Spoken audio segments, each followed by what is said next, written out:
Salut à tous, j'espère que vous allez bien. Aujourd'hui on se retrouve pour une vidéo et déjà je m'excuse de ne pas en avoir fait la semaine dernière, j'ai absolument pas eu le temps. Donc aujourd'hui je vais vous faire un petit update de mes dernières lectures, je pense pas que ça va être très long. C'est beaucoup de lectures graphiques et c'est très étonnant parce que moi de base c'est pas mon, j'allais dire mon genre de prédilection, plutôt mon type de lecture de base. Mais j'aime quand même beaucoup ça, c'est juste que je prends pas le temps d'observer ou de regarder ce qui pourrait me plaire. Donc j'en ai 4 graphiques et 2 petits romans et un peu développement personnel, spiritualité, mais cela on verra à la fin, comme ça si ça vous intéresse pas, vous vous arrêtez quand vous voulez. Pour commencer, j'ai lu le tome 11 des Carnets de l'apothicaire.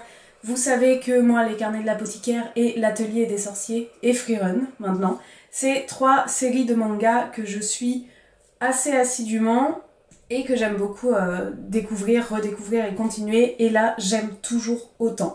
Les Carnets de l'apothicaire, on suit Mao Mao, donc cette jeune fille qui est extraite du quartier qui s'appelle le quartier des plaisirs, enfin elle y est extraite, elle y est pas volée, elle y est... ah comment on dit, kidnappée, voilà. Elle a été kidnappée au quartier des plaisirs là où elle est née et elle a été mise dans un genre de temple où il y a plusieurs grandes familles avec des grandes dames, des empereurs, etc. pour être servante. Mais Mao Mao a un père qui est donc apothicaire et elle aussi est un peu apothicaire. Elle a appris beaucoup de choses, elle l'apprend et elle adore faire et découvrir beaucoup de choses. Et elle va être embarquée en fait dans plein de petits conflits et plein de petites enquêtes plutôt qui vont se passer au sein de la cour de l'empereur. Et dans ce tome 11, on découvre la facette et le... En fait, on découvre qui est vraiment un des personnages phares depuis le tome 1, dont on se dit, mais c'est qui en fait et là, il y a des choses qui s'expliquent là. Donc, celui-là a été une lecture incroyable, vraiment très intéressante. Les dessins sont toujours aussi chouettes. Hop, je sais pas si vous verrez bien. J'essaie de vous mettre pas ceux de la fin non plus. J'aime toujours autant les dessins. Oh, j'ai pas vu ce que je vous avais montré. Et voilà. Voilà, ce tome 11 annonce une suite qui, je l'espère, sera à la hauteur de mes attentes, mais jusqu'à présent, ça l'a toujours été. Donc, j'ai très hâte de le continuer. Ça, c'est le dernier sorti. Je sais pas quand sort le 12. J'y sais pas. Je sais pas si c'est pas septembre, octobre. À voir. Voilà, ça, c'était le premier. Le second m'a été envoyé par la maison d'édition Clair de Lune. Il s'agit d'un petit roman BD graphique qui s'appelle Imperator, le chat que vous adorerez détester de Bai Sha. C'est le premier tome, premier volume. Ici, on est un peu... Voilà, tac. Je sais pas si vous voyez, mais sur Instagram, par exemple, souvent, il y en a qui font des dessins et qui dessinent, par exemple, la vie de leurs animaux ou ce genre de choses en mode mini BD de 2-3 petites images. Et en fait, lui, c'est ce qu'il a fait avec son chat qui s'appelle Imperator et son chien. Oh, comment il s'appelle le chien? Oups. Oui, c'est Oups. Et donc, le chat a un caractère d'empereur sévère et le chien est complètement soumis au chat. Le chien, c'est un petit carlin. Et en fait, il nous fait voir et nous fait transparaître plein de choses de la vie quotidienne qu'il vit avec ces deux animaux, qui met un petit peu sous forme d'histoire, donc c'est sympa. Pour ceux qui adorent les chats et qui ont un chat avec du caractère, je pense que c'est parfait. Pour ceux qui adorent les carlins, qui est une race de chien, une petite race de chien spécifique, je pense que c'est très bien. Moi je l'ai lu, ça m'a fait sourire. Après c'est pas mon dada du tout, voilà. C'est pas mon dada, pour autant les dessins je les trouve super chouettes. Le concept est génial et je pense vraiment que ça peut être un super cadeau pour les fans de chats et les fans de ce carlin par exemple. Et j'imagine que s'il y a un 1, va y avoir peut-être prochainement un 2, donc je pense que ça peut être quand même un chouette cadeau ou une chouette lecture. Moi j'ai passé un bon petit moment, mais après c'est pas mon dada les chats forcément. Voilà. Deuxième BD et dernière BD de la maison d'édition Clair de Lune. Il s'agit, et là ça a quasiment été un coup de cœur, de Lady Whitechapel de Antona et Motelet, ou Motelier, je ne sais pas. C'est la version intégrale Meurtre au paradis. Et vraiment, j'ai accroché de ouf à cette histoire. Ici, on va suivre un enquêteur qui va devoir faire équipe avec un enquêteur plus jeune du coup, sur une série de meurtres qui se passe aux Seven Heavens. Le Seven Heavens, c'est un bordel de luxe. En gros, c'est ça. C'est des prostituées dans une genre de maison close, mais de luxe, quoi. Elles sont magnifiques, il y a des beaux déguisements. Les personnes qui peuvent entrer dans le Seven Heavens doivent avoir une carte qui prouve qu'elles sont autorisées à rentrer, donc c'est seulement des politiques, des gens très riches, des connaissances très huppées et compagnie. Donc on est vraiment sur un monde où on est sur un quartier, le pire quartier de Londres, genre les bas mondes, le bas fond, c'est vraiment l'horreur dans ce quartier. Et cette maison-là, derrière cette porte, on est vraiment dans un univers qui est complètement qui est là, quoi. Et du coup, s'ensuit une enquête entre notre policier qui est un petit peu spécifique, vous le verrez, et son nouvel agent qui est bien plus jeune que lui, mais qui pourtant a de très bonnes idées aussi. Et va se mêler du coup les différents meurtres des filles du Seven Heavens et l'histoire de ce policier et des enquêtes qu'il va devoir mener pour résoudre ce conflit et trouver qui tue ces femmes, pour quelles raisons, dans quel but, etc. Je vais vous montrer, hop, juste... Oui, parce qu'il ne faudrait pas que YouTube me bloque la vidéo, voilà, celle-ci c'est très bien. Parce que bon, on est quand même sur une maison close, donc j'ose vous dire que certaines images, on comprend l'intérêt des choses. C'est pas pornographique, attention, très attention, ça n'est pas du X du tout. C'est très joli, voilà. Hop, je vous en montre encore une. C'est très très beau et moi j'ai beaucoup aimé la psychologie des personnages. La fin pour moi est très bien amenée et je me dis ouais, carrément ça colle bien, ça fait réfléchir à la lecture. Non, j'adore. C'était une super lecture. Et du coup, dernière BD qui, celle-ci, ne m'a pas été envoyée par la maison d'édition. Il s'agit, et je découvre, et là les gars, c'est un coup de cœur mais phénoménal. C'est un tome 3. Mais il peut se lire indépendamment des deux autres. Je n'ai pas les deux autres car je l'ai découvert par celui-ci.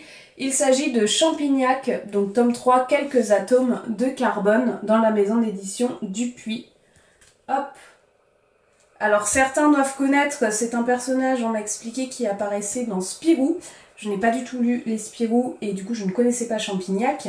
Mais cette BD a été pour moi un coup de cœur. Ici on est sur l'histoire de Champignac qui va du coup travailler en collaboration, je dirais, avec une Mexicaine un petit peu fofolle sur la recherche et la découverte de la pilule contraceptive, sur la création du planning familial, sur le fait de pouvoir laisser aux femmes la maîtrise et le pouvoir sur leur propre corps, sur leurs propres envies, sur leurs propres désirs. Et c'est magnifiquement bien fait. C'est une pépite. C'est une pépite. Elle devrait être offerte à toutes les collégiennes, je dirais à peu près.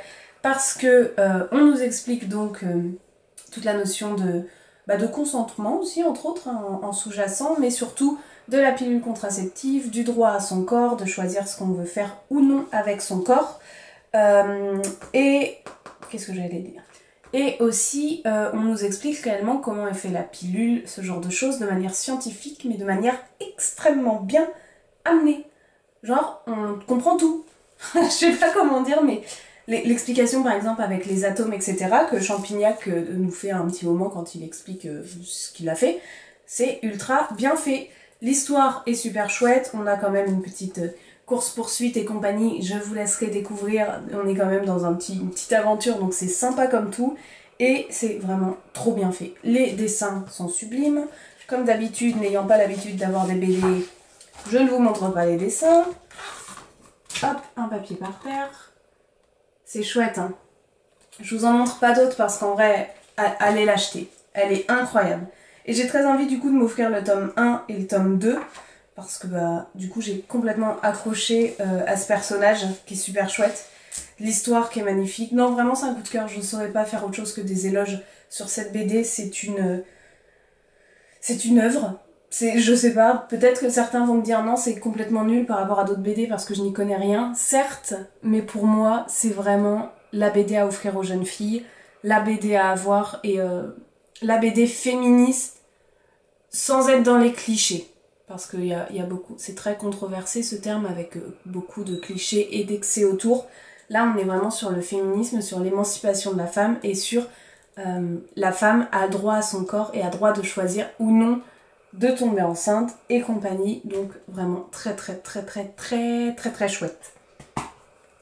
Les deux derniers du coup sont deux romans, mais pas trop romans, c'est de la spiritualité, je vous en parle vite fait. Le premier, il s'agit, bon vous le savez à force, moi Frédéric Lenoir, c'est un de mes auteurs phares, de La guérison du monde dans les éditions Le Livre de Poche. Et le second que j'ai terminé ce matin, c'est Les 5 Tibétains, secrets de jeunesse et de vitalité de Peter Kelder dans les éditions Lanor. Ici, comme d'habitude, on suit Frédéric Lenoir qui est sociologue, philosophe, et il parle beaucoup de religion aussi, sur les crises économiques, les crises humaines, les crises environnementales, bref, toutes les crises du monde. Et il apporte en fait un contraste entre l'histoire du monde d'avant et maintenant et ce qu'on pourrait mettre en place pour résoudre ce genre de conflit, mais toujours de manière très spirituelle et en abordant pas mal de thèmes de la religion. Je m'arrête ici parce que je sais que c'est un blabla qui n'intéresse pas forcément la plus grande partie d'entre vous, mais j'en fais des résumés sur Instagram, donc n'hésitez pas à me suivre sur Insta. Parfois quand je les publie, je mets un petit résumé en dessous qui est plus complet. Mais j'ai beaucoup aimé ma lecture. Quoique très religieux, donc à prendre avec des pincettes. Celui-ci est un vieux livre de lui, je crois 2007. Et ceux qui sont plus actuels, là qu'il a sorti maintenant, sont bien plus légers en religion et sont bien plus attention, prenez ce que vous souhaitez prendre. Voilà. Et ici, les 5 Tibétains, c'est que je l'avais dans ma bibliothèque et je suis dubitative. En fait, il s'agit de 5 exercices physiques pour travailler sur les différents chakras, en gros, et pour avoir jeunesse et vitalité. Donc c'est adressé aux personnes d'un certain âge, je pense. On a des recommandations médicales. Il n'est pas médecin, donc je l'ai lu, j'ai découvert. Les 5 petits trucs physiques à faire, pourquoi pas, hein, ça s'apparente pas mal à du yoga ou à de la gymnastique, donc ma foi, oui. Pour autant, attention, d'un point de vue médical, je suis dubitatif sur les fondements et l'actualisation de ce qui est dit là de nos jours. Voilà, mais j'avais très envie de découvrir parce que vous savez que j'aime beaucoup toute la culture sur Bouddha, sur l'hindouisme, sur le Tibet, ce genre de choses, j'aime beaucoup découvrir, donc je l'ai quand même découvert. Voilà, j'ai plus de batterie, j'espère que je vais avoir le temps de vous dire au revoir. Je vous dis à très bientôt pour une prochaine vidéo. Dites-moi si certains de ces livres vous les avez lus ou ils vous donnent envie. N'hésitez pas à vous abonner, à me laisser un j'aime. Et moi je vous souhaite une bonne soirée, bonne nuit et joyeux Noël. Et à très bientôt pour une prochaine vidéo. Ciao!